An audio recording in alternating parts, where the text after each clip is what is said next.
방언을 해야 되는 이유 중에 한 가지는 그 주된 목적이 내 영이 주님과 긴밀한 소통을 하기 위한 기도다라고 하는 것입니다.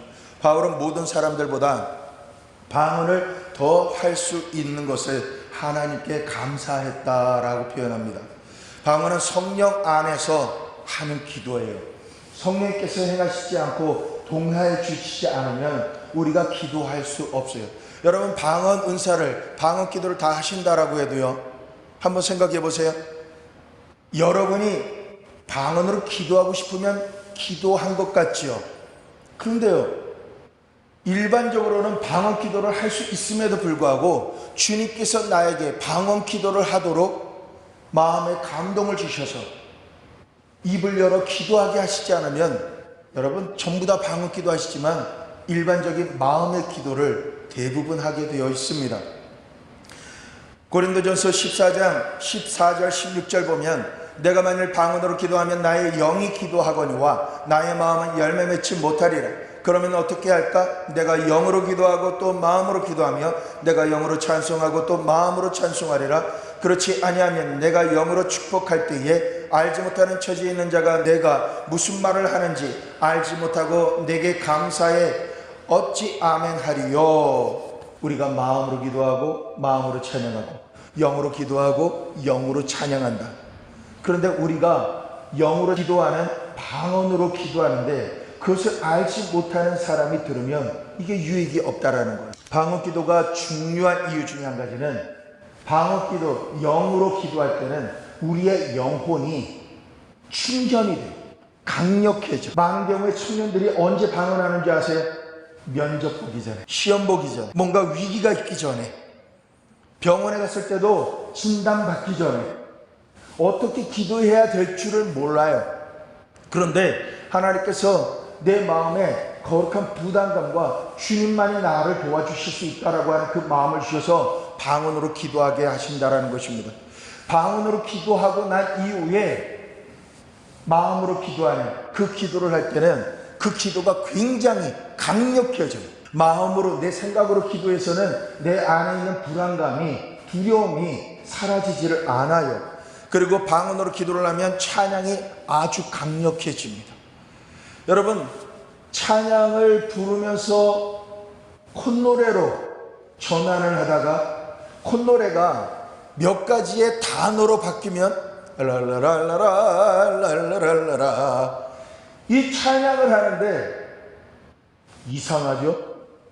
하나님께서 그 찬양을 하는데 그냥 단어로 표현한 게 아니라 랄라랄라랄라라 하는데 기운이, 영적인 이 힘이 나에게 다시 올라오는 것을 느껴요. 낙심되고 피곤했던 몸이 갑자기 시원해지면서 새 힘이 충전되는 것을 느낍니다. 또한 영적인 원수를 대적할 수 있는 그러한 무기가 된다는 것입니다. 누가 방언을 할 수 있을까요? 성경의 수많은 사람들의 경험을 봤을 때 방언을 포함한 모든 은사는 믿는 모든 자에게 허락된 것입니다. 가능한 것입니다. 성령 충만한 사람이라면 누구든지 방언할 수가 있어요. 방언의 은사가 어떻게 풀어지고 있습니까? 여러분, 제가 말씀드린 단어를 한번 생각해 보세요. 방언을 받을 수 있겠습니까가 아니라 방언을 풀어놓을 수 있겠습니까? 방언은 성령 하나님께서 말할 수 없는 탄식으로 내 안에서 기도케 하시는, 뭔가 기도하라는 그 부담감은 주시는데 사실은 내 생각으로 무엇을 기도해야 될지를 생각할 때는 주님께서 이 다급함과 뭔가 영적인 체기가 있을 때에 기도는 해야 되겠는데 기도가 떠오르지가 않아요. 기도글과 성전에 앉았는데 기도가 안 되는 거예요. 그냥 그 자리에 앉아만 있고 끝난다라는 거예요. 내 입을 열어서 주님, 이 시간에 영으로 기도하길 원합니다 라고 하면서 입을 열어서 풀어내기만 하면, 풀어내는 거예요. 이 뜻은 이미 성령 하나님께서 내 안에 성전 삼고 계실 때에 성령의 모든 은사도 나에게 다 이미 허락되어져 있다라는 사실인 것입니다. 내주하시는 성령님이 모든 은사를 기본적으로 가져오셨기 때문에 내 안에 압축 파일로 그냥 풀어지지 않은 상태로 있는 그 방언을 하나님께 구하며 이것을 입을 열어서 선포하기만 하면 그 방언이 풀어진다라고 하는 것입니다. 그런데 왜 많은 기독교인들이 방언을 하지 않을까요? 그것은 성령 충만을 받지 않았기 때문에 그래요. 성령 세례를 받고 불을 받고 나면 하나의 특징이 방언하려고 의식적으로 노력하지 않아도 나타나는 그 표적 중에 하나가 랄랄랄랄랄랄랄랄 하면서 방언을 하기 시작하고요, 불을 받아서 몸을 흔들기 시작해요.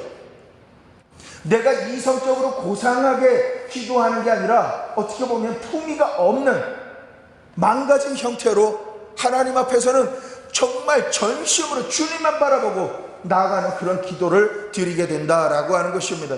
어떤 사람은 진실로 주님을 사랑하고 성령 충만을 받았지만은 아직도 방언이 풀어지지 않는 상태에 있는 분들이 계세요. 그래서 오셔서 저도 방언 받게 해주세요 라고 하는데, 많은 시간 동안 하나님께서 알게 하신 것은 하나님이 사랑하는 자에게 기도를 왜 안 주셨겠냐라고 하는 질문을 오히려 받게 됐어요.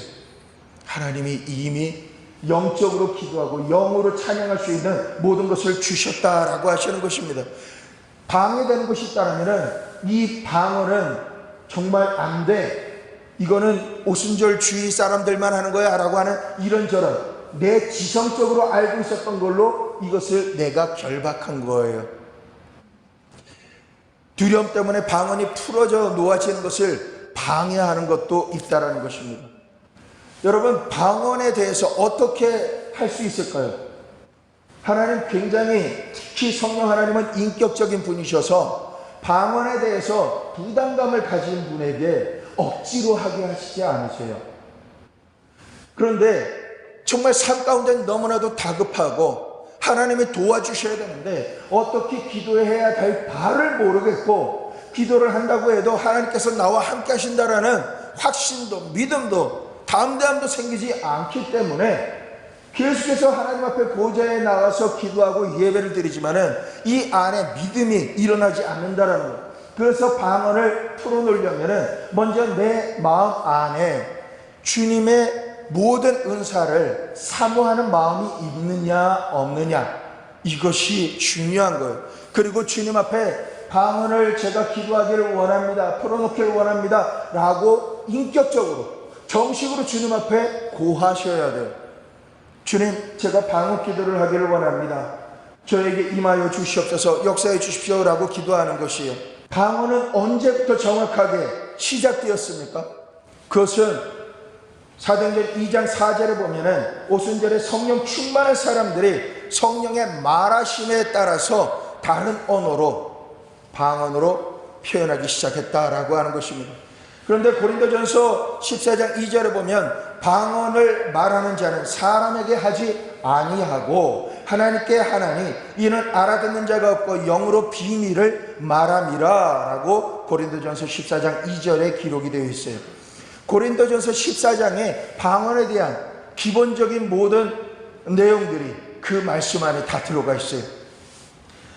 방언은 오직 성령만이 아시는 하나님의 비밀을 성령께서 내 영에 임하시고 내 안에 계심으로 함께 더불어서 하나님께 기도하게 하는 역사이다 라는 것입니다. 14절 보면 방언 기도는 내 영이 기도한다, 내 영이 기도한다. 우리가 마음으로 기도하는 건요, 내 지정의에 따른 내 마음과 내 생각, 내가 이해할 수 있는 상황과 내가 표현할 수 있는 그런 표현으로 기도하는 게 마음의 기도예요. 그런데 우리의 삶은요 이렇지가 않아요. 예상치 못한 일 가운데 원수가 공격할 수도 있고 사건 사고가 일어날 수도 있고요, 원수가 결박하고 있는데 병원에만 다니고 약만 먹는다라고 나을 줄로 믿지만은 사실은 이게 육신적으로 나을 병이라면 그렇게 해서 나아요. 그러나 죄와 또 원수의 공격으로 인해서 결박받아서 병에 걸린 것이라면 내가 무슨 수를 쓴다 하더라도 그 병은 더 중해진다라는 거예요. 방언의 유익이 무엇일까요? 우리가 마음으로 기도하는 건 우리가 생각하고 알고 있는 것을 하나님께 구하는 거예요. 이게 아주 제한적이에요. 내가 인지하고 있는 부분밖에 기도할 수 없다라는 것입니다. 그렇지만 우리의 삶에는, 우리의 인생에는 우리가 생각할 수 없는 비밀들이 너무나도 많아요. 그래서 우리는 마땅히 구할 바를 알지 못한다라는 것이죠. 그래서 성령 하나님께서 우리 안에서 기도하실 때 우리가 마땅히 구할 바를 알지 못하나 성령 하나님께서 우리 안에서 탄식하심으로 우리를 위해서 하나님께 기도하신다라고 하신다라는 것입니다. 장래에 일어날 그 위기들을 우리가 어찌할 수 있을까요? 하나님께서 나를 위해서 중보 기도하라고 그 마음을 동하게 하신 사람이 순종하면 누군가 날 위해 말없이 기도하네 라고 하는 찬송처럼 누군가가 나를 위해서 기도하시는 거예요. 어떤 분이 환상 가운데 그런 걸 보셨대요. 아픈 사람을 위해서 신방을 갔는데 환상이 열렸는데 그 아픈 사람 침상에 그 병마들이 꼬챙이 가지고 자꾸 쑤신다라는 거예요. 그런데 놀라운 사실은 병마가 계속 쑤시는 것을 누가 보고 있는 줄 알아요? 천사들이 그 주변에서 보고 있더래요. 천사들이 이 칼을 들고 이거를 빼서 저 악한 병마를 찔러 쪼개려고 막 이렇게 하는데 천사들이 하나같이 하나님만 바라보고 있어요. 하나님만 바라보는 이유는 천사들은 하나님께서 Let it go! 나가라! 싸워라! 말씀하시기 전에는 이 천사들은 움직이지를 않아요. 천사들이 너무너무 다급해서 정말 고통 가운데 떼굴떼굴 굴르는 성도를 지켜주고 싶어서, 그런데 그 성도도 스스로도 기도를 하지 않고 탄식하고 낭망하고 있죠. 주변 사람들도 이 아픈 분의 병의 중함이 어떠함을 알기 때문에 아유 기도해도 기도는 하겠지만 안 될 거야 라고 하는 말을 하죠. 그러니까 천사들이 하나님께서 이 성도를 고쳐주시고 살려주시기를 원하시는데 아무도 기도하지 않는 거예요. 그래서 하나님께서 강권적으로 성령의 감동하심을 받는 깨어서 기도하는 사람을 자는 가운데서도 일어나라! 그렇게 일어나게 하셔서 갑자기 그분이 가만히 있다가 기도하시는 가운데 누군가의 얼굴이 떠올라요. 그런데 그분이 왜 떠올랐는지, 그분을 위해서 어떻게 기도해야 될지 몰라요. 갑자기 새벽 2시, 3시, 4시에 깨었는데 어떻게 기도하겠어요? 그냥 찬양하고 방언으로 기도하는 거예요.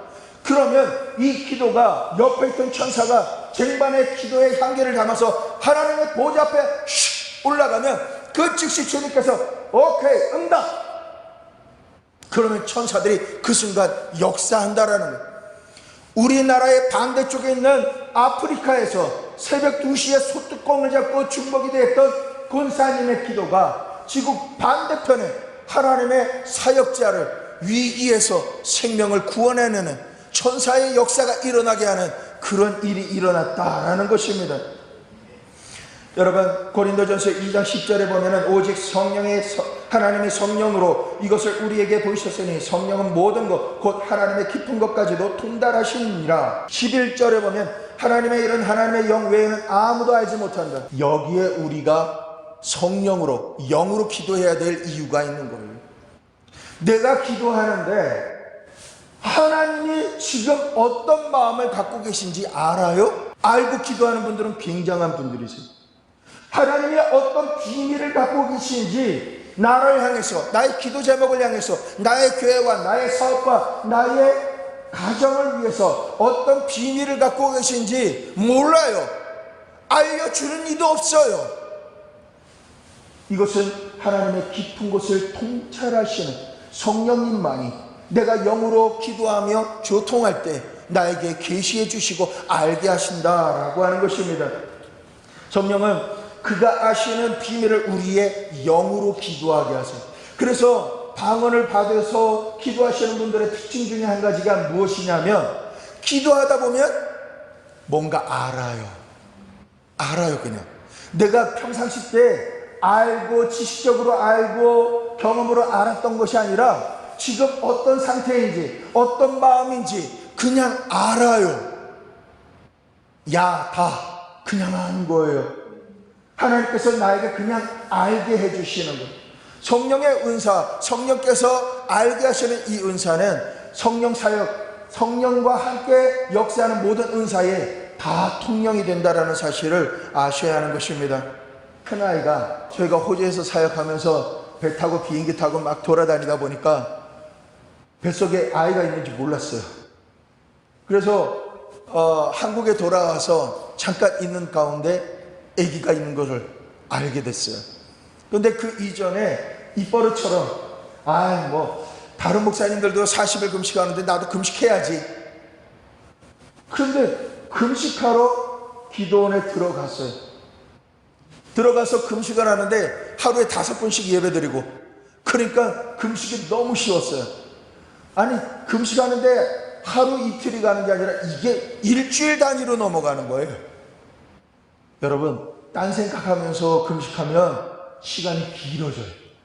쉴 새 없이 찬양하고 기도하고 말씀 듣고, 찬양하고 기도하고 말씀 듣고, 잠깐 피곤하면 머리 누웠다가 또 예배드리고, 그러면 금식하면 일주일 단위로 넘어가요. 심지어 37일이 됐는데도 만나러 오신 가족과 또 그 많은 교회분들을 전부 다 식당에서 식사 접대를 다 하고 난 다음에 그래도 힘이 남아도는 거예요. 그런데 손님을 보내고 난 다음에 돌아서서 숙소로 들어오는데 갑자기 눈이 사시가 되고 이 무릎이 후들거리면서 주저앉아 버렸어요. 그리고 피가 거꾸로 쏟아가지고 자꾸 누워있어도 땅 속으로 머리가 들어가는 것 같아요. 그래서 기도원 원장님하고 목사님들이 다 오셔가지고 김 목사 응답 받았고 하나님 다 아시니까 이제 끝내라. 그래서 37일째 주님 이제 끝나겠습니다 하고 물을 마셨는데 물이 위로 들어가는 느낌이 아니라 옆으로 새는 느낌이 들어요. 그리고 오히려 물 마신 한 컵보다 더 많은 거를 토하기 시작한 거예요. 그래서 너무 숨을 못 쉴 정도로 물 한 모금도 먹지 못하겠는 거예요. 그래서 누워서 엎혀서 예배드리고 다시 돌아오고 이렇게 3일을 하는데 눈이 사시가 돼서 3개로 5개로 보이고 급격히 몸에 살이 빠져가지고 무릎이 튀어나온 거예요. 제가 지금까지 살면서 뼈다귀가 튀어나온 게 그때가 처음이에요. 워낙 뚱뚱하고 튼튼해가지고. 그런데 그 상황에서 40일이 딱 되는 오후 1시가 딱 됐어요. 이제 금식 끝나는 시간인데 주님 받으신 줄 믿습니다 하고 물을 마셨는데 물이 위장으로 들어가는 거예요. 그리고 난 다음에 이 사시가 안 풀려서 한 열흘 동안은 계속 미움만 먹었어요. 안 풀려요. 영양분이 갑자기 다 빠져서 그런지.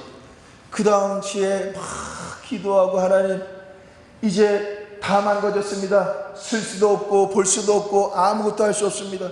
근데 아내가 그때 만삭이었거든요. 만삭의 몸으로 저를 부축해서 걷기 훈련시키고 막 그랬어요. 그런데 13일째 됐을 때인가 그때 새벽에 눈을 딱 뜨고 하나님 하는데 초점이 딱 맞아 들어간 거예요. 얼마나 감사한지요. 세상에 구할 것 아무것도 없더라고요. 그냥 눈을 제대로 떠서 보는 거, 그게 행복하고 음식이 이제 조금씩 들어가는 게 그게 행복했어요.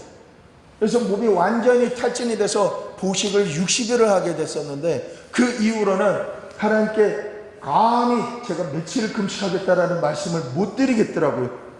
하나님이 받으시려고 작정하면 끝끝내 받으시는 걸 경험했거든요. 하나님께 서운한 것은 끝내 지킬 뿐만 아니라 안 지킨다 할지라도 하나님이 받으시기로 작정하시면 그러시더라고요.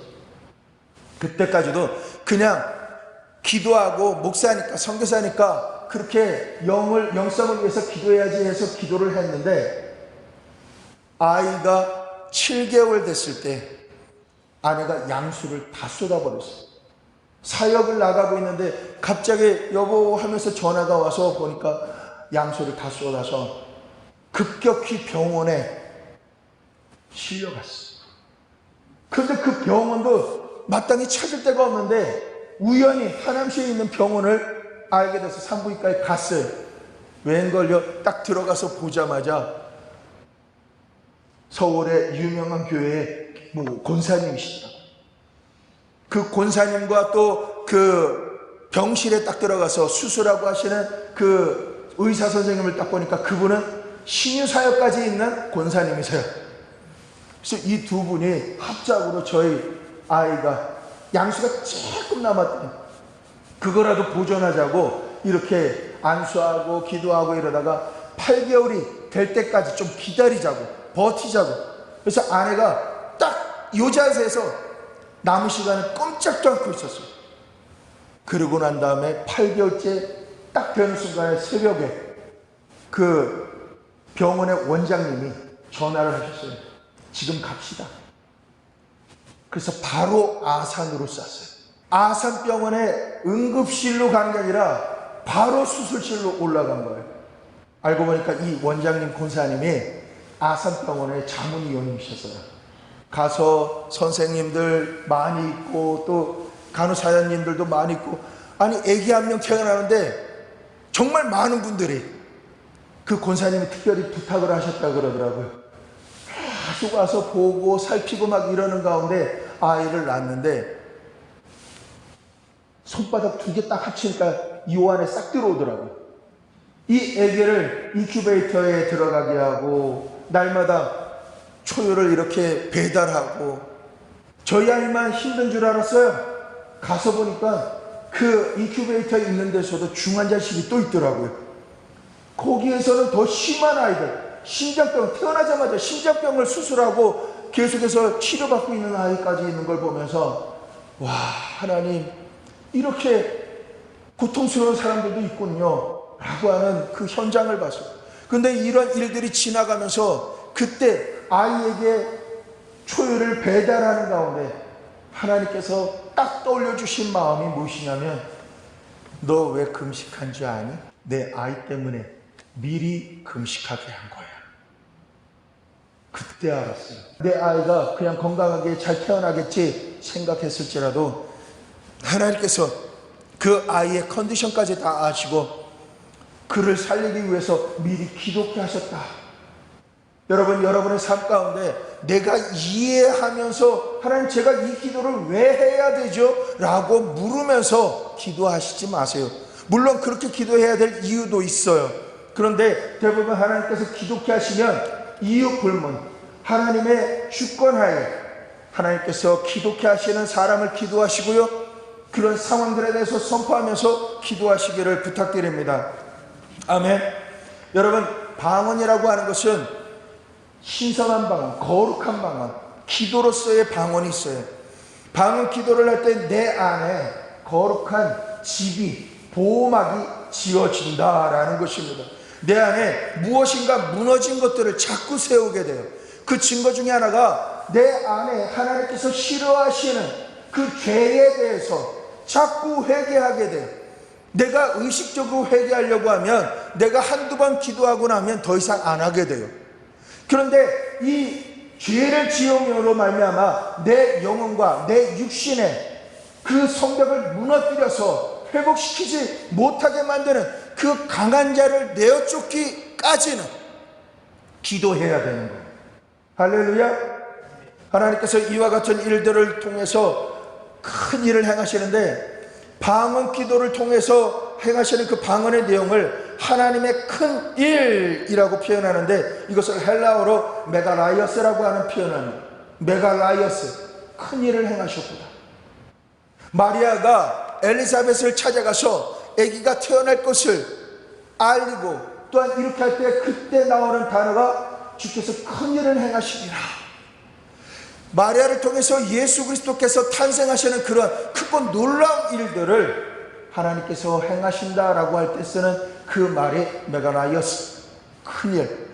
방언으로 기도할 때 이와 같은 큰 일들을 하나님께서 우리 안에 두시고 그것을 기도케 하신다라고 하는 것입니다. 하나님께서 말씀하시는 그 큰 일은 무엇이냐면, 세상에 그리스도를 알지 못하는 자에게 그리스도를 알게 하는 것을 큰 일을 이루십니다 라고 하는 것이, 여러분 전도를 하는데도 이와 같이 방언을 통해서 하나님께서 큰 일을 행하시도록 해야 돼요. 여러분, 우리가 기도를 하는 것 같지만 아이를 위해서 기도를 안 하고 지나갈 때는 내가 매일 기도하는 것 같지만 그 아이를 기도하지 않음으로 말미암아 공격을 받는 것을 내가 어쩔 수가 없어. 왜? 우리가 받지 못하고 보호받지 못하는 것은 구하지 않았기 때문에 그렇다라는 거예요. 그런데 우리는요, 살아가면서 내가 집중하는 게 따로 있기 때문에 지금 현재 내가 마땅히 구해야 될 부분이 있는데도 불구하고 기도를 못한다라는 거예요. 여러분, 우리가 기도를 내 마음으로 충분히 다 하고 있다라고 생각하세요? 그렇다면 여러분의 영혼과 마음은 굉장히 평안하셔야 돼요. 그런데 그렇지 않다라는 것이, 성령 하나님께서는요, 우리가 알지 못하는 가운데 기도하지 못하고 있고, 그로 인해서 원수가 나를 공격하고 나의 육신이나 나의 상황이 악화가 되는 것을 모르고 썩어져 가는 것을 모르고 그냥 가만히 있는 상태를 주님이 우리에게 감동을 주셔서 기도하라라고 하시는 거예요. 마치 우리의 아이들에게, 논두렁에서 놀고 있는 아이에게 딱 쳐다보니까 뒤에 거머리가 붙어있는데 아이는 피를 빨리고 있는데도 그걸 못 느껴요. 그런데 그걸 보고 있는 부모님이 달려가서 소금이나 아니면 불로 지지거나 해서 이 거머리를 떼어내잖아요. 주님께서, 성령께서 우리 안에 거하시는 이유가 뭘까요? 그냥 예배만 받으시고 기도만 하게 하시려고요? 아니요, 우리 안에 계신 이유 중에 한 가지는 내 마음을 감찰하심으로 말미암아 하나님께서 싫어하시는 것을 계속 붙잡고 있는지, 하나님께서 하라고 하는 것을 하지 않고 있는지, 하나님 앞에서 받은 사명을 감당할 수 있는 그 능력을 내가 끌어당기려고 하는 그것을 하고 있는지 안 하고 있는지, 거기에 따라서 하나님의 시간대에 맞게 이것을 우리에게 거룩한 도전을 주시기 위해서 우리 안에 거하시는 것. 성령 하나님께서 우리 안에 거하심으로 말미암아 기도케 하실 때 우리가 입을 열어서 성령이 이제 주님의 도우심으로 기도하기를 원합니다 라고 하면서 입을 열어서 선포하면서 풀어놓기만 하면, 처음에는요, 기도를 한다 그래서 이게 뭔가 알아지고 기도의 힘이 느껴지고 어떤 포커스가 맞춰지고 하는 게 아니에요. 입을 열어서 주님을 의지해서 내 입을 열어서 방언으로 기도하기를 작정해서 시작하면 성령 하나님께서 역사하세요. 임하세요. 성령의 임하심으로 말미암아 사도들이 핍박하는 로마 병정과 유대인들 앞에 나가서 담대히 예수 그리스도는 주시라고 표현했던 것처럼 하나님께서는 우리 안에 임하시기를 원하세요. 성령으로 임하시기를 원하신다라고 하는 것입니다. 주님께서 탄식하신다라고 하시는 그 표현을 다른 말로 표현한다면 나를 좁은 공간 안에 집어넣으신다라는 표현이에요. 내가 모든 걸, 이것도 기도하고 저것도 기도하고 할 수 있겠지만 주님께서는 내가 평상시 때 의식하지 못했던 그 기도 제목 가운데 내가 마음을 붙잡혀서 기도하게, 거기에만 집중하게 만들고, 그리고 그 기도를 하는 가운데도 뭔가 전에는 별로 안 느꼈는데 정말 답답하고, 왜 이 사람은 안 변화될까? 왜 이 일이 해결이 안 될까? 이런 마음으로 알아들을 수 있는 마음을 기도는 하지 않지만은 반응으로 할 때 자꾸 그 심령 가운데, 그 상황 가운데 주님 앞에 주님의 탄식을 나도 같이 느끼면서 그 탄식의 기도를 하나님 앞에 드리게 된다라고 하는 것입니다. 기도로서 방언하는 이 부분을 주님께서 나의 삶에 큰 일을 행하실 메갈라이어스라고 하는 이 부분에 대해서 말씀하시는 거예요. 두 번째로는 이 방언은 은사로서의 방언의 기능이 있어요. 고린도전서 14장 4절 보면 방언을 말하는 자는 자기의 덕을 세우고 예언하는 자는 교회의 덕을 세우나니. 방언은요, 나한테 덕을 세운다 그랬어요. 잘난 척하는 게 아니고, 방언은 내가 영적으로 충전될 뿐만 아니라 덕이 뭐예요? 덕이란 단어가 뭐예요? 나를 위하고 나를 잘되게 하고 내가 하나님 앞에서 날 수 있게 만드는, 하나님의 영광과 축복을 받을 수 있게 만드는, 살 수 있게 만드는 그런 부분이, 방언은 나에게 덕을 말하고 예언은 다른 사람에게 덕을 끼치는 것이다 라고 성경에 기록되어 있는 거예요. 5절에 보면은 나는 너희가 다 방언을 말하기를 원하나 특별히 예언하기를 원하노라. 만일 방언 말하는 자가 통역하여 교회의 덕을 세우지 아니하면 예언하는 자만 못하느니라. 6절에 그런즉 형제들아 내가 너에게 나아가서 방언으로 말하고 계시나 지식이나 예언이나 가르치는 것으로 말하지 아니하면 너희에게 무슨 유익이 있으려. 방언을 한다라고 하는데 덕이 되지 않아요. 어떤 계시도 없고요. 방언으로 기도할 때 하나님이 주시는 어떤 그 지식이나 이런 것들을 느끼지 못하는 거예요. 근데 은사를 갖고 사역하시는 분들의 특징을 보면요, 치유 사역을 하실 때도 그 전에 야라가다르마 야스카라 야라가다르마 하면서 방언으로 먼저 기도하시고 그 다음에 손을 얹어서 예수의 이름으로 명하니 병마야 떠나갈지어다, 회복될지어다 라고 이렇게 기도하는 경우가 많아요. 그리고 예언으로 기도할 때도요, 예언 기도하기 전에 먼저 방언으로 기도하고 난 이후에 예언을 하는 경우가 많아요. 축사를 할 때에도 먼저 하나님 안에서 성령께서 주님 이 사람에게 어떤 방법으로 어떤 단어로 어떤 표현으로 축사를 할까요? 라고 하는 그 질문을 방언으로 기도하는 거예요. 하나님 제가 어떻게 하기를 원합니까? 도와주십시오 하면서 방언으로 기도하고 그 순간 입을 열어서 하나님께서 내 입에 주님의 말을 주시면 그 순간 예수 그리스도의 이름으로 담대하게 선포하면 귀신이 떠나가게 돼 있다는 거예요. 방언을 하는 사람이 통역을 하면 이게 예언이 돼요. 예언의 은사들이 처음부터 무슨 직통계시처럼 딱 받아서 하는 게 아니에요. 방언으로 기도하다가 하나님께서 거룩한 하나님의 마음과 성경 구절과 주님의 성품에 딱 맞는 그 사람의 때에 맞는 그러한 말씀을 내 안에 믿음으로 강하게 주실 때, 예언하는 사람들은 이 믿음으로 주시는 하나님의 성경 말씀과 성품과 위로와 이 모든 것이 나에게 딱 오는 것을 믿음으로 딱 취하는 거예요. 그래서 믿음으로 취한 이것을 입을 열어서 선포하면 역사가 일어나. 방언을 하면서 주님께서 통변을 주시면, 통변을 받는 사람들의 특징이요, 내가 방언으로 기도하고 있는데 그 통변 내용이 나한테 하는 거예요. 하나님께서 내 입으로 방언으로 선포하며 기도를 했는데 통변하는 것을 딱 듣고 나니까 아들아 너 기도하겠다라고 작정한 시간에 왜 떠났느냐, 내가 기도하라 말씀을 더 먹어라, 내가 그 사람을 용서해라, 아직까지 덜 용서했다, 너는 쉬고 나가라, 이런 선포를 나는 그걸 의식도 안 했는데 방언으로 기도하는 순간에 통변이 그렇게 나와요.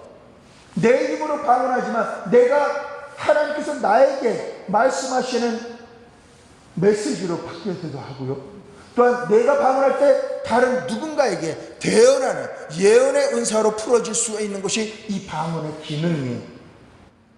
그리고 이 물건 이 일 어떻게 할까? 내가 배워본 적도 없고 한 적도 없는데 그때 방언을 하면 하나님께서 그것을 그냥 알게 해주세요. 이게 바로 지식의 영이고 지식의 은사예요. 그냥 아는 거예요. 그래서 물어봐요. 아니 이거 배웠습니까? 네. 그냥 하니까 되네. 성소공단에 있는 집사님 중에 한 분은요, 공장을 갖고 계세요. 이분은 이 기계를 고치려고 하면 고장나면 에이스 부르는 데만도 50만 원 정도를 드려야 된대요.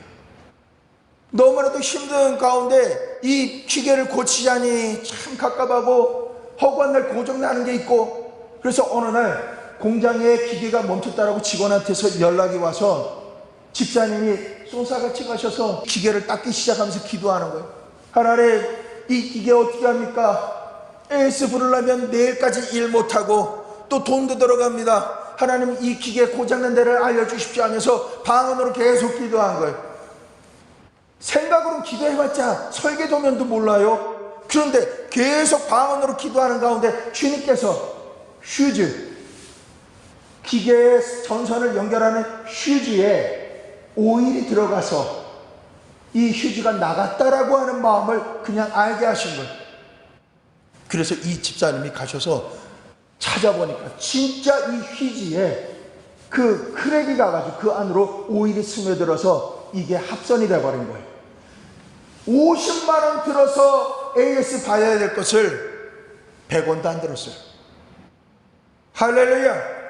내가 살아가는 모든 삶에 가장 관심이 있으신 분은, 나의 삶의 파수꾼이 되어주시는 분은 성령 하나님이신 줄을 믿으시기를 부탁드립니다. 우리가 알지 못하는 것은 그냥 알지 못하는 것으로 넘어가지 마시고, 주님 이 일에 대해서 하나님의 뜻을 알기를 원하고, 주님 이걸 해결할 수 있는 그 지식을 저에게 알려주시고 해결할 수 있는 지혜를 저에게 주시옵소서 라고 주님의 가르침을 우리가 받게 된다는 거예요. 그런데 이렇게 통역과 계시와 지식과 예언과 가르침에 대해서는 내가 내 혼적이 내 마음으로 생각하고 마음으로 기도하는 건요, 내가 공학 박사도 아닌데 그 기계를 어떻게 알겠어요? 그런데 주님께서는 그것을 알게 하신다라는 사실이에요. 성령 하나님께서 그렇게 말씀하시는 거예요. 그래서 13절에 그러므로 방언을 말하는 자는 통역하기를 기도할지니 라고 고린도전서 14장 말씀에 기록이 되어 있었어요. 방언은 믿는 자들을 위하지 않고 믿지 아니하는 자들을 위해서 하는 것이다 라고 하는 이 말씀 기억해 주시고요. 두 번째로는 은사로서의 방언이 있어요. 이 방언, 조금 전에 말씀드린 것처럼 이 은사로서의 방언은 나를 위해서 덕을 끼치고 다른 사람을 위해서 덕을 끼치는 게 아니다 라고 이렇게 말씀하시는 것 아시죠? 그 다른 사람을 위해서 덕을 끼치는 방법은 방언을 통역하는 것과 예언하는 거예요. 그래서 방언하는 사람은 회중 가운데서 통역하는 사람이 없을 때는 나서서 방언으로 무언가 하려고 하지 말라라고 되어 있어요. 통성기도로 그냥 방언기도를 자유롭게 할 수 있는 그 시간이라면 방언으로 기도하지만, 방언으로 무슨 역사를 일으킬 것처럼 방언으로 하면은 하나님께서 그렇게 하지 말라라. 왜 그렇게 하지 말라라고 하셨을까요? 내가 통역 줄게. 통역을 구해라.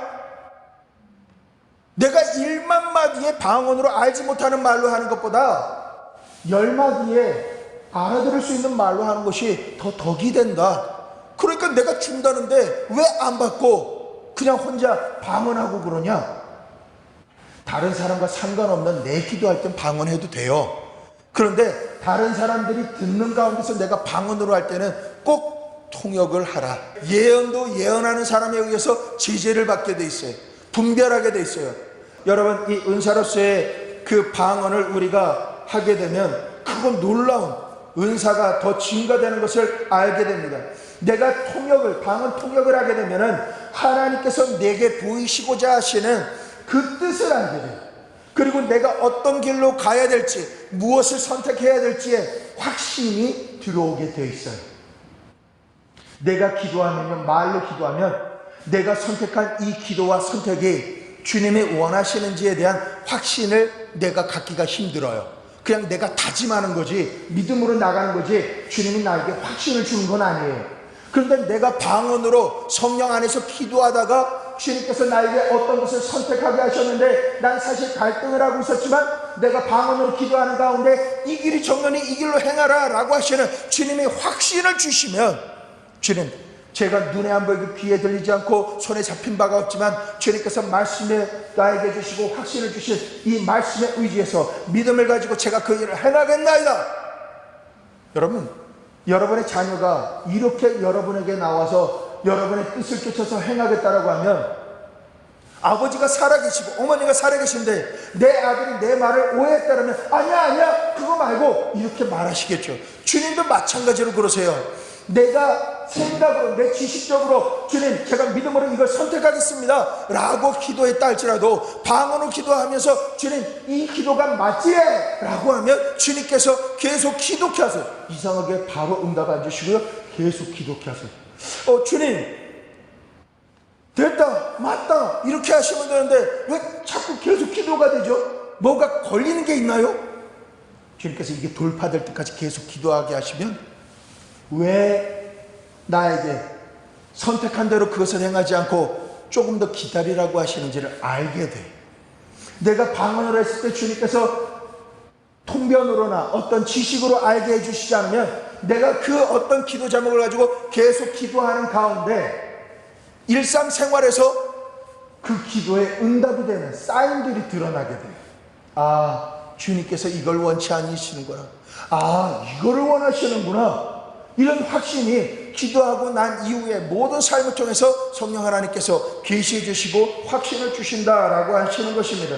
방언은 이런 모든 것에 유익이 있어요. 무슨 말을 하고 무슨 일을 해야 될지 우리가 방언으로 기도할 때 알게 되는 거예요. 옆에 사람하고 상의하고 의논하고 같이 어떤 제목을 놓고 쎄쎄쎄 하면서 기도한다 그래서 하나님의 뜻이 확실하다라고 믿을 수 있나요? 하나님께서는요, 크고 비밀한 것을 너는 내게 부르짖으라. 내가 내게 응답하겠고 내가 알지 못하는 크고 비밀한 것을 너에게 보여주리라 라고 하시는 말씀처럼 우리가 기도하면 크고 은밀한 것을 내가 미리 대비하고 있어야 되고 내가 선택해야 될 것을 나에게 계시하시겠다 주님께서 말씀하시는 것입니다.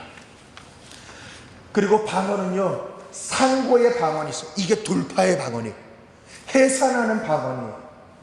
정말 한 번, 두 번 기도한 게 아니라 내 마음에 한 달, 두 달, 1년, 2년, 10년을 내 마음에 어떤 상처와 쓴뿌리와 어떤 큰 문제로 존재하면서 이것 때문에 내가 사는 게 아니에요라고 고백할 수밖에 없는 그 문제를 놓고 이제 그냥 생각으로 그냥 내 십자가다 하고 사는 게 아니라 주님, 이 문제를 능치 못할 일이 없는 주님께서 해결해 주십시오. 저는 이렇게는 사는 게 아닙니다. 도와주십시오 하면서 그때부터 방언으로 기도하기 시작하는 거예요. 주야 하면서. 여러분, 방언이 자꾸 바뀌는 거 아세요? 방언 자꾸 바뀌어요. 라라라 했던 사람이요, 어떨 때는 중국말 하고요, 어떨 때는 러시아말 해요. 자기도 모르게 그렇게 바뀌어요. 상황에 따라 아름다운 노래처럼 방언이 나오기도 하고요, 그냥 단순한 어떠한 단어, 한두 단어만 계속 나오기도 해요. 그런데 상고의 방언은 그렇게 많이 이렇게 하지 않더라고요. 상고의 방언은 애기 낳듯이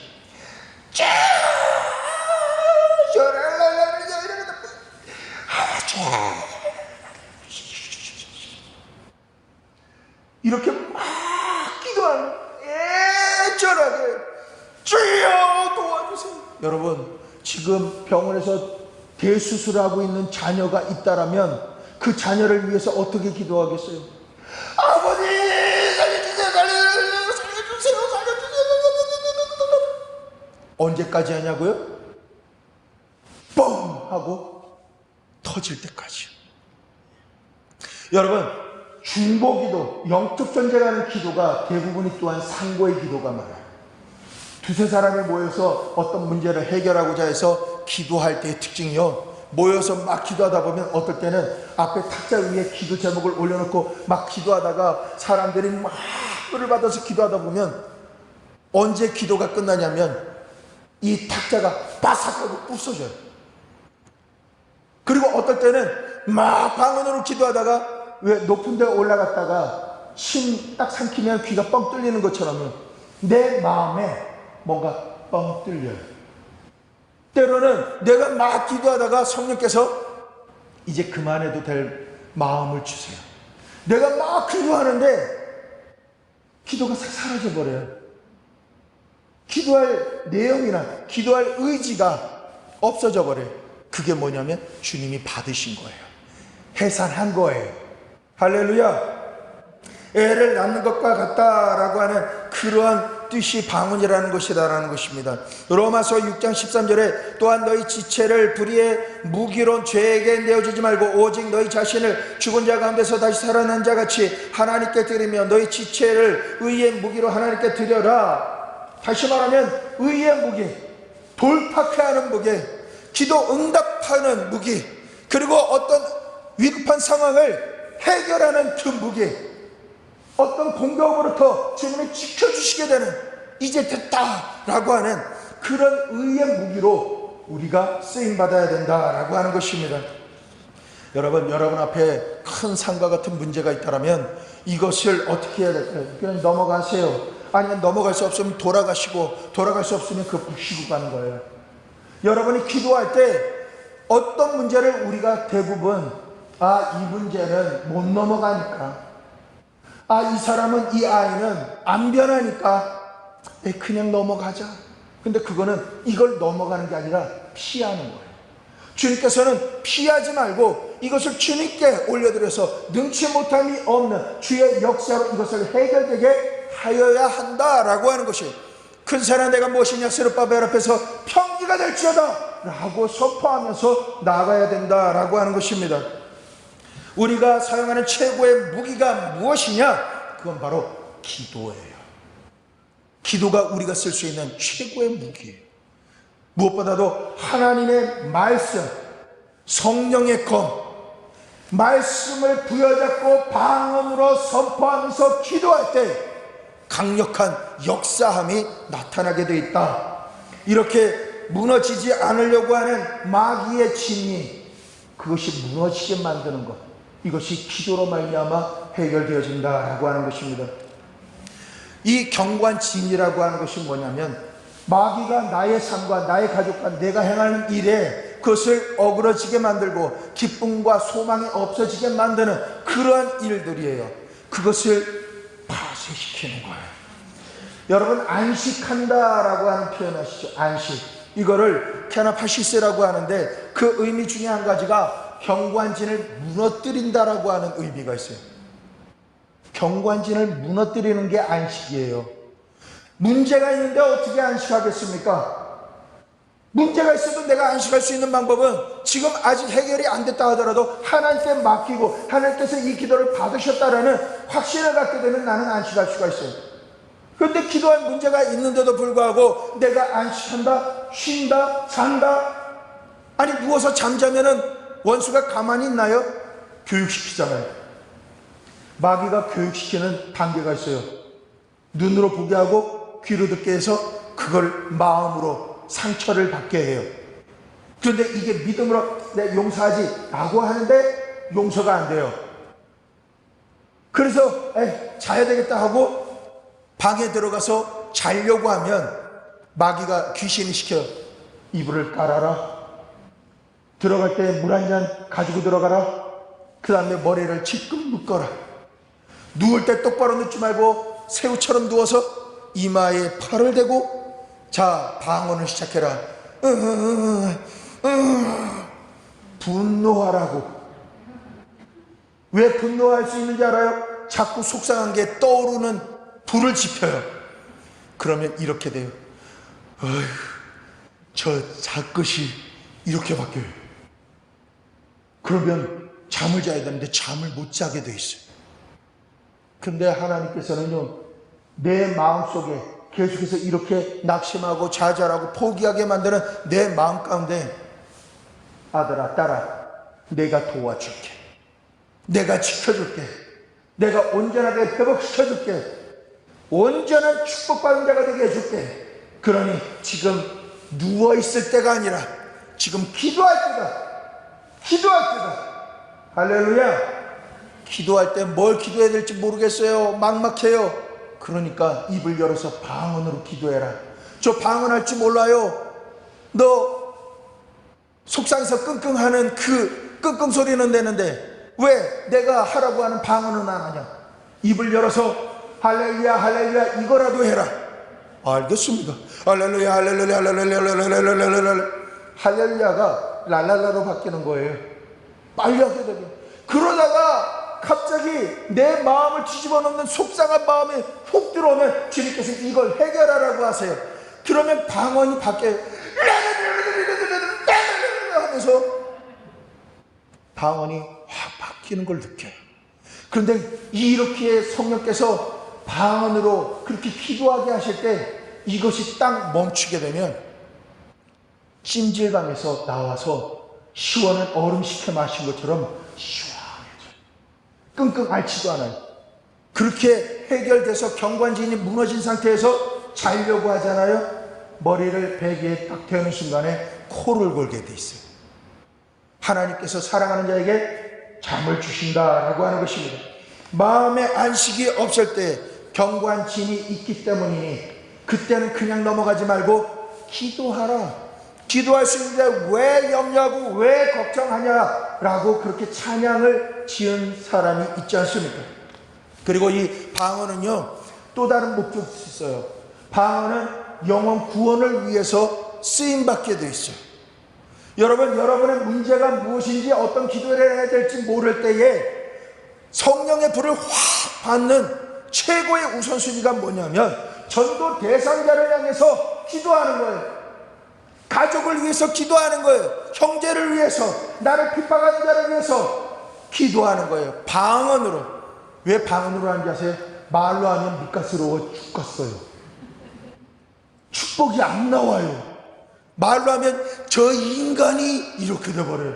그런데 방언을 하게 되면 내 의지를 주님께, 내 입술을 주님께 맡기고 주님과 동의하에 주님이 선포케 하시는 탄식하는 기도로 하나님께 올려드리게 되니까 어떤 사람을 생각만 해도 그 사람을 향한 주님의 탄식하시는 중보 기도가 일어나게 돼요.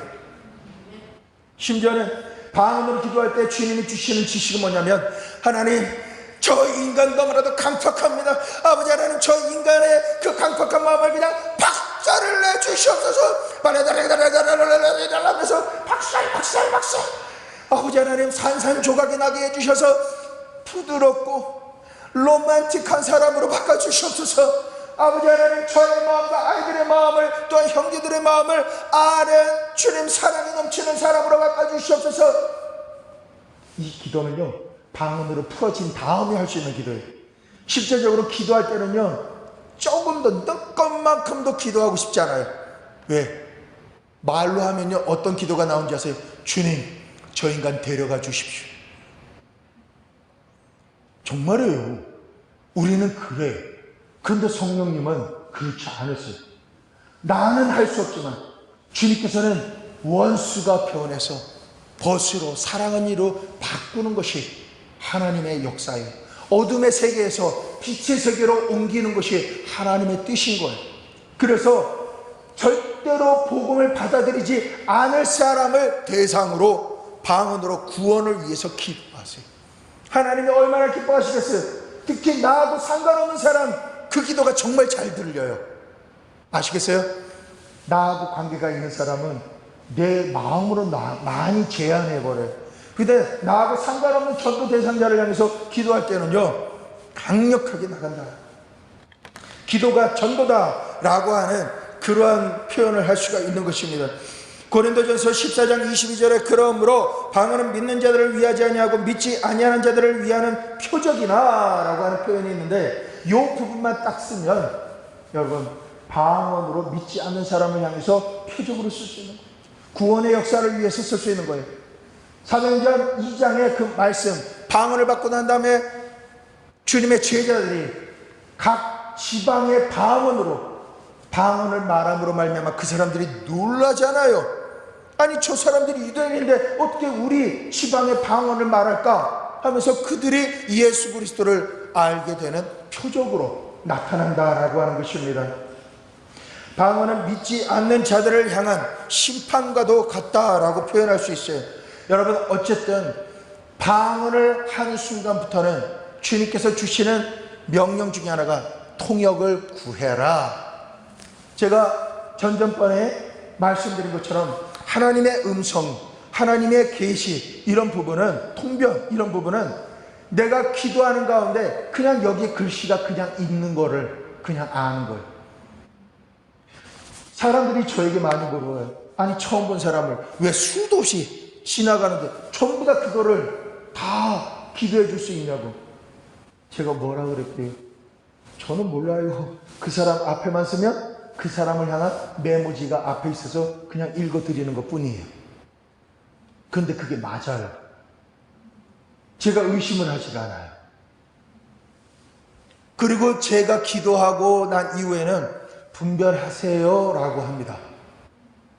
제가 기도해도 제가 상대방에게 제 컨디션에 따라서 바르게 단어를 썼는지 아닌지도 상대도 나도 분별해야 되기 때문에 덕이 된다라는 것입니다. 여러분, 이 방언은 지식의 은사하고도 연결이 되어 있어요. 그냥 아는 거예요. 지식의 은사와 지혜의 은사가 연합된 것이 예언이에요. 지식의 은사는 과거부터 현재까지를 아는 거예요. 그래서 기도해 주다 보면 이 사람이 과거에 어떤 상처를 받았고 어떤 기도를 했었고 어떤 축복을 받았고 하나님께서 어떤 사명을 주셨고 어떤 선물을 주셨고 하는 것들을 그냥 아는 거예요. 대화를 하지 않아도. 그리고 지혜의 은사는 현재에서 앞으로 내가 당면한 문제들을 어떻게 해결해 나가야 될지를 주님께서 그 갈 바를 알려주시고 방법과 이 모든 것들을 알려주시는 거예요. 때로는 천사를 통해서 요셉과 마리아에게 애굽으로 피해라 미리 계시해 주시잖아요. 여러분, 우리는 몰라요. 그런데 하나님께서 그 사인들을 보내주세요. 하나님은 쉬지 아니하세요. 우리를 돌보고 우리를 치료하시고 성장시키시는데 쉬지 않고 행하시는 분이 우리 하나님이시다라고 하는 것입니다. 여러분, 그리고 응급방언이라고 하는 것이 있어요. 갑자기 어떤 일이 일어나면요, 교회 가서 기도할 때 나중에 기도할 때 이렇게 하지 마세요. 누군가가 기도해 달라고 하면 그 즉시 기도해 주셔야 돼요. 이전에 서울에서 배천덕 신부님을 딱 만났는데요, 그 책방에서 딱 만났는데 제가 그 신부님한테 저 영어 좀 잘하게 기도 좀 해주세요 하고 이렇게 부탁드렸어요. 저는 당연히 내가 가서 형제를 위해서 기도할게요 이럴 줄 알았어요. 그런데 이분이 사람 많은데 그냥 그 자리에서 그냥 기도해 주시는 거예요. 제가 오히려 손살이 치면서 아니요, 나중에 기도해 주세요. 아니, 나는 형제를 지금 외에 언제 만날지도 모르겠고, 그리고 나중에 형제를 위해서 기도한다라는 그것을 내가 자신할 수 없어. 나는 지금 구했으니까 지금 기도해 주는 게 맞다고 생각해 하면서 기도해 주시더라고요. 맞습니다. 우리가 누군가가 기도를 나에게 부탁할 때, 그리고 내게 어떤 기도 제목이 딱 주어질 때, 내가 옷을 벗고 잠자는 시간이니까 내가 일어난 다음에 기도해야지 이렇게 하지 마세요. 내가 바쁘니까 나중에 해야지 이렇게 하지 마세요. 여러분, 길을 가다가도 하나님께서 기도 제목을 주실 때에는요, 방언으로 기도하세요. 어떻게 해요? 사람들이 다니는데 방언으로 기도하면 어떻게 되나요? 이상한 사람처럼 보지 않겠습니까? 그럴 때는 핸드폰의 전원 버튼을 꼭 끄세요. 그 다음에 핸드폰을 귀에다 대고요, 동남아 사람처럼 방언을 하세요.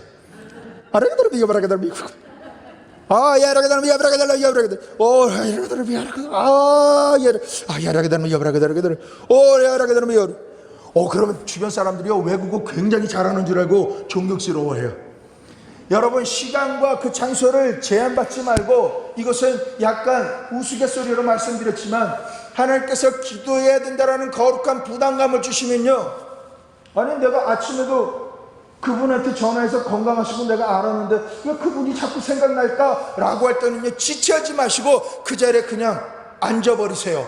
아니면 화장실에 문 닫고 변기에 공동 화장실에 딱 앉아서 기도하시든지, 아니면 사람들이 오고 가는 어떤 방법에 있어서 내가 그 자리에서 멈추든 어떻게 하든 조용한 자리로 가든 그 즉시 기도하세요. 나에게 갑자기 기도해야 될 마음이 딱 주어지거나 누군가 갑자기 전화를 하거나 이럴 때는요, 즉시 기쁘게 온전히 그 순간을 위해서 기도해야 되는 거예요. 어떤 분이 법원에서 재판을 받고 있고 거기에 대한 판결을 받아야 될 때 그 시간이 딱 되면, 주님 제가 기도하겠다라고 했는데 기도하겠습니다, 이게 아니라 그 시간을 물어보세요. 그래서 그 시간이 딱 됐을 때 그 시간에 나는 그 자리에 없고 하나님께 나아가서 주여, 이 시간에 주님께서 승속해 하여 주시옵소서, 누명을 벗겨 주시옵소서, 이렇게 기도하는 그 기도를 하나님이 들으시고 그 옆에 있는 구름같이 허다한 주인들과 하늘의 천군 천사들이 돕기 시작하는 거예요. 저들과 함께 한 자보다 우리와 함께 한 자가 더 많도다라고 하는 그 믿음을 가지고 우리는 기도하는 거예요. 우리를 너무 무시하는 경향이 있어요. 우리는 도단성에 있는 선지자의 종처럼 우리가 죽게 되었다 어떡합니까 이렇게 할 사람이 아니라, 눈을 뜨고 주님이 보게 하시는 하늘의 그 산 위에 불말과 불병거가 가득한 것을 보게 하시는 주님의 그 축복을 받으셔서 저들과 함께 한 자보다 우리와 함께 한 자가 더 많도다 라고 선포해야 될 줄을 믿습니다. 여러분이 병원에 갔을 때 이상한 간호사 볼 수 있어요. 간호사가 오래되다 보니까 모든 걸 다 알아. 그래서 환자가 왔는데 이거는 안 낫고요, 여기서 하지 마시고요, 다른 데 가세요. 이건 그냥 약 먹으면 되고요. 아이고 오래니까 왜 안 왔어요? 자기가 의사야. 때로는 의사 선생님이 그 간호사가 하는 말을 듣고, 야, 내가 고칠 수 있는데, 잘 고쳐지고 있는데 네가 왜 판단하고 그래? 왜 두려움을 주고 그래? 그게 아니라요, 의사 선생님 바쁘시고 여기까지 관여할 필요 없잖아. 너 나가. 여러분, 우리가 하나님에 대해서 그렇다라는 거 아세요? 하나님께서 치료하실 수 있고, 하나님께서 고치실 뿐만 아니라 생명을 주실 수 있고, 나에게 소망을 주실 수 있고, 7번 넘어져도 8번 일어날 수 있도록 우리에게 기회를 주시는 하나님이신데, 나는 아니면 누군가가 너는 안 돼 이렇게 해버린다라는 거예요. 여러분, 하나님을 오해하지 않기 위해서 말씀을 읽어야 되고 하나님의 성품을 더욱더 많이 알려고 노력해야 될 줄로 믿습니다. 그리고 하나님께서는 방언으로 기도할 때 예쁘장하고, 그리고 나이도 어린 17, 18대 고등학생이 기도를 할 때 하나님 어떡하지요? 막 이렇게 기도하던 애가 방언으로 기도하는데, 이제 아버지 어머니 싸우는 거 이제 더 이상 보기 싫어요. 아버지 어머니가 싸우는 거 싸우게 하는 이 원수마귀를 주님 박살내 주십시오. 이 기도를 해야 되는데 자기의 그 고상함으로는 여학생으로는 그런 기도를 한 적이 없어요. 그런데 방언을 하다 보니까 주님께서 알게 하시는 것이, 싸우게 만드는 그 배후에 서로를 향해서 오해하고 거짓말하고 공격하고 상하게 하고 아무 의미 없이 막 말을 던지게 만드는 그런 교육을 시키는 원수마귀가 뒤에서 아버지 어머니 아니면 형제 뒤에서 자꾸 그 수작을 부려서 아닌데도 자꾸 맞다라고 고집을 피워서 싸움을 일으키게 만드는 그런 것을 하나님이 딱 보게 하시는 거예요. 그러면 이 학생의 기도가 어떻게 될까요? 기도할 때 어머 하나님 저거 어떻게 해결해 주세요, 이렇게 기도하는 게 아니라 열을 받기 시작해요. 거룩한 분노가 올라오기 시작해요. 안 나가! 예수 이름으로 명하노니 아버지 어머니에게서 떠나가! 더 이상 괴롭히지 마! 예수 이름으로 명한다! 떠나가라! 물러가라! 떠나갈지어다!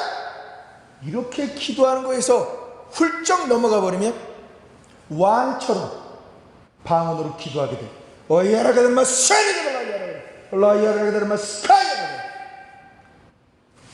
담대하게 아주 명령하고 다스리고 이렇게 되라 저렇게 해라 라고 하는 그런 이 마음이 나이와 상관없이, 상황과 상관없이 내가 방언으로 기도할 때 주님께서 담대함을 주시기 때문에 그렇게 선포하면서 기도하게 되는 역사가 일어난다라는 것입니다. 여러분은 우리를 왕같은 제사장으로 부르셨다라고 하시는 주님의 말씀을 그대로 믿으시기를 바랍니다. 여러분이 그냥 성도나 힘없고 공격받는 그런 성도로서 기도하는 사람이 아니라 하나님은 여러분을 왕같은 제사장이다 라고 말씀하셨기 때문에, 그래 나의 전체성 왕이다, 나는 에덴 동산을 다스리는 아담처럼 나는 나의 삶 가운데 역사하는 모든 것을 향해서 예수 그리스도의 이름으로 명할 수 있다. 아멘. 재정이 회복될지어다. 채무가 사라질지어다. 물질을 얻을 역사가 일어날지어다. 그물에 153마리의 물고기가 들어올지어다. 할렐루야. 이 말을 이렇게 말로 하면 단발적으로 끝나는데, 이것을 돌파가 될 때까지 내 마음의 경관진이 부서지고 이것이 해결됐다라고 하는 기도를 걷어가시는 상황과 그런 모든 답을 주실 때까지 명령하면서 기도하는 거예요. 아멘. 그리고 다른 사람을 위해서 주님 저분의 죄를 아니면 저 사람의 죄를 용서하여 주십시오, 자기가 하는지를 모르고 있습니다 라고 하는 그 기도를 방언으로 기도하는 거예요. 누군가가 서로 대화하는 걸 듣는데 거짓말이거든. 그때는 속으로 방언하는 거예요. 근데 방언으로 하지만 내가 속으로 방언하는데 입으로 나오는 말은 그냥 단순한 콧노래로 할 수도 있어요.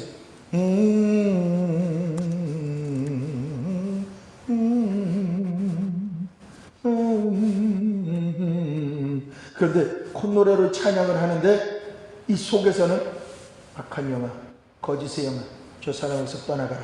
더 이상 괴계를 부리지 말지어다. 나가라. 내가 너를 결박한다. 이렇게 기도하는 역사가 일어난다라고 하는 것입니다. 여러분, 하나님께서는 여러분에게 영권을 주셨어요. 그 영권을 빼앗기지 마셔야 돼요. 우리가 가져야 될 세 가지 권세가 있어요. 그 중에 하나가 영권이에요. 영적으로 성령 하나님과 동행하면서 하나님의 뜻과 하나님의 일들을, 나의 삶 가운데 이루어져야 될 일들을 명령하면서 또한 하나님의 축복을 받는 영권을 가져야 돼요. 그러려면 기도 자리를 놓치지 말아야 돼요. 수시로 숨 쉬는 것처럼 기도할 수 있어야 돼요. 그러려면 방언밖에 없어요. 그리고 두 번째는 인권을 가져야 돼요. 사람에게 말하면 그 사람이 내 말을 들어먹어야 돼요. 내가 그 사람을 다스릴 수 있는 권세가 나에게 주어져야 돼요. 그래야 다스리는 자가 돼요. 그래서 영권 다음에 인권이에요. 그리고 세 번째는 물권이에요. 하나님께서는 여러분이 걸식하는 것을 원치 않으세요. 여러분에게 지혜를 주시고 능력을 주셔서 물질을 얻을 능력으로 말미암아 하나님이 주시는 그 축복을 받도록 하나님께서 축복하시는 거예요. 그런데 왜 이게 순서대로 되어야 되냐? 첫째, 영권을 먼저 갖지 않고 사람을 쫓아가잖아요. 교회는 다니지만 기도할 마음이 사라져요. 그 사람이 나를 좋게 하면 기분이 올라갔다가 나를 낙심시키면 모든 걸 포기할 정도로 내려가게 만들어요. 그리고 예배드릴 예배도 이 사람이 주일날 만나자 그러면 그냥 가버려야 돼요. 사람을 의지하면 그렇게 돼요. 그런데 내가 돈을 벌고 난 다음에 사람들한테도 잘하고 하나님께 충성하겠다, 새빨간 거짓말이에요. 왜 거짓말인 줄 아세요? 원리가 그렇지 않아요. 물질을 쫓아가면요, 사람도 배반해서 잊어버리게 되고요, 기도는 더더군다나 막혀버려요. 사람 쫓아가지 말고 물질 쫓아가지 말고 성령 안에서 기도하며 성령 충만받음으로 말미암아 하나님께서 나의 삶 통해서 행하시기를 원하시는 그 축복권의 주인공이 되시기를 축원합니다. 마지막으로 아버지의 그 마음을 듣기 위한 방언을 해야 돼요. 여러분, 방언 기도를 할 때 많은 경우에 방언으로 막 기도했는데 그 다음에 내 기도가 끝나면 끝! 하박국은 하나님 앞에 막 기도하고 난 다음에 그가 한 행동은 뭐냐면 아버지께 듣기 위하여 아버지 앞에 머뭅니다. 방언 기도하고 난 다음에 사고가 나는 것, 아무런 열매가 맺혀지지 않는 것, 이건 방언만이 아니지만 기도하고 난 다음에 하나님께서 나에게 어떤 성경 말씀을 주시는지, 어떤 확신을 주시는지 주님께 여쭤봐야 돼요. 내가 말만 다 하지 말고 기도하고 난 다음에 주님, 제가 기도한 거 이거 맞나요? 이거 들어주시나요? 언제 들어주시나요? 이거 말고 다른 부분도 있나요? 주님께 들으려고 해야 돼요. 아버지에게 나가서 아버지와 만나서 막 이야기하는 거 좋지만 결국 아버지의 지혜와 아버지의 뜻과 계획을 아들이 들어야만 한다라는 거예요. 아버지가 일을 행하시는 분이시지 내가 일하는 게 아니잖아요. 내가 방언으로 기도하는 것은 아버지께서 일하시도록 아버지의 마음과 뜻에 내가 모르지만 그 마음을 품고 기도하기 위해서 방언을 하는 거예요. 여러분께서 방언에 대해서 여러 부분 알고 계시고 하신데도 불구하고 이렇게 부족하지만 이 방언에 대해서 몇 가지로 이렇게 나눠서 말씀을 드렸습니다. 여러분, 이 몇 가지가 있지만 이것을 제한받지 마시고 성령께서 시마다 때마다 나에게 그 상황에 맞게 기도하시게 하시는 것을 지나가지 마세요. 영권은요, 세미하게 아버지가 지나가시면서 이것 좀 기도할래? 강압적으로 안 하세요. 이것 좀 기도할래? 이 사람 위해서 기도할래? 이 기도 제목 가지고 기도할래? 하면서 싹 지나가세요. 대부분이 주님이 기도할래? 라고 하실 때 해야지 이 생각만 하고는 절대 안 해요. 그런데 안 하는 조건이 내 의식 때문에 그래요. 여기가 기도할 자리가 아닙니다. 지금 시간이 그때가 아닙니다. 이렇게 되는데, 기도할래? 할 때 방언으로, 성령 안에서 기도하려고 하는 사람은 그 즉시 방언으로, 영으로 찬양하면서 기도하든지 영으로 기도하든지, 영으로 꼭 방언으로 우리가 아는 그 방법으로 기도하는 게 아니라 영으로 찬양한다라고 되어 있어요. 영으로 찬양하면서 주님을 경배하는 것. 주님은 날마다 새 노래로 우리의 찬양을 받으시기를 원하세요. 방언으로 찬양하다가 여러분이 찬송시도 쓰시게 되시고요, 여러분이 무슨 일을 해야 될지도 알게 되세요. 많은 경우에 찬양을 부르다가 하나님의 음성을 많이 듣습니다. 찬양을 드리세요. 언제나 찬양을 드리세요. 기도를 하려고 하실 때에도 찬양을 먼저 충분히 기름 부음이 임할 때까지 찬양을 드리고 난 이후에 입을 여시면 기도의 초점이 더 정확하게 맞아 들어가요. 이 부분이 숙달이 되면요, 1년, 2년, 10년 숙달이 되면 그냥 어떤 분을 딱 보면 그분을 향해 하나님의 마음이 그냥 알아줘요. 그리고 그걸 전달하게 돼요. 어떤 사람이 방언으로 기도하는 소리를 듣게 되면 어떤 부분인지 그냥 알아요. 전해주게 돼 있어요. 이러한 방언의 기도가 여러분의 삶 가운데 충만하게 임하기를 예수 그리스도의 이름으로 축원합니다.